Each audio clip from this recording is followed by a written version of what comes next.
beginning of Advent. 'Twas the beginning of Advent, and all through the church, our hope was all dying. We'd given up on the search. It wasn't so much that Christ wasn't invited, but after 2,000 plus years, we were no longer excited. Oh, we knew what was coming, no doubt about that, and that was the trouble. It was all old hat. November brought the first of an unending series of pains with carefully orchestrated advertising campaigns. There were gadgets and dolls and all sorts of toys, enough to seduce even the most devout girls and boys.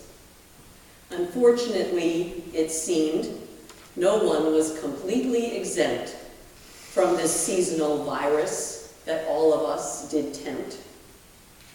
The priests and the prophets, and certainly the kings, were all so consumed with a desire for things.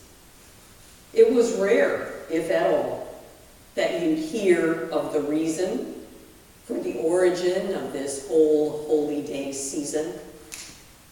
A baby, it seems, once had been born in the Mideast somewhere on that first holy day morn. But what does that mean for folks like us who've lost ourselves in the hoopla and fuss? Can we relearn the art of wondering and waiting, of hoping and praying and anticipating? Can we let go of all the things and the stuff? Can we open our hands and our hearts long enough? Can we open our eyes and open our ears? Can we find him again after all of these years? Will this year be different from all of the rest? Will we be able to offer him all of our best? So many questions unanswered thus far, as wise men seeking the home of the star. Where do we begin? How do we start to make for the child a place in our heart? Perhaps we begin by letting go of our limits on hope and of the stuff that we know. Let go of the shopping, of chaos and fuss. Let go of the searching. Let Christmas find us.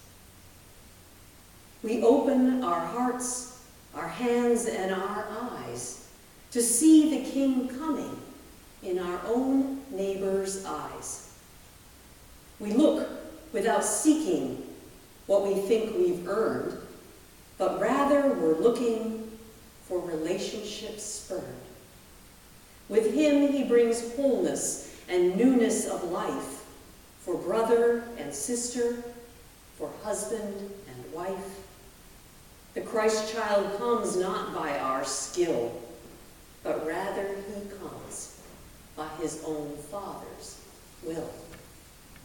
We can't make him come with parties and bright trees, only by getting down on our knees.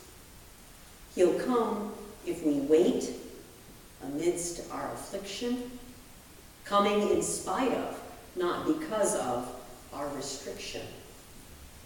His coming will happen, of this there is no doubt. The question is whether we'll be in or out.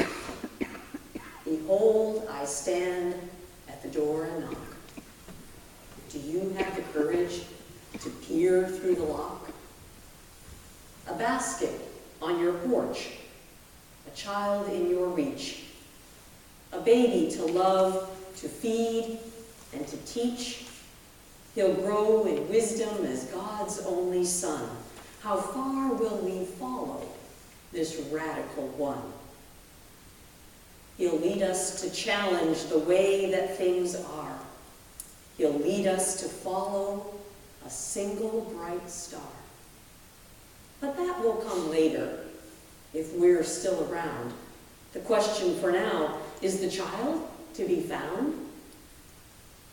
Can we block out commercials at the hype and malls? Can we find solitude in our holy halls? Can we keep alert, keep hope, stay awake? Can we receive the child for ours and God's sake? From on high with the caroling host, as he sees us, he yearns to read on our lips the prayer, "Come, Lord Jesus." As Advent begins, all these questions make plea. The only true answer, we will see. We will see.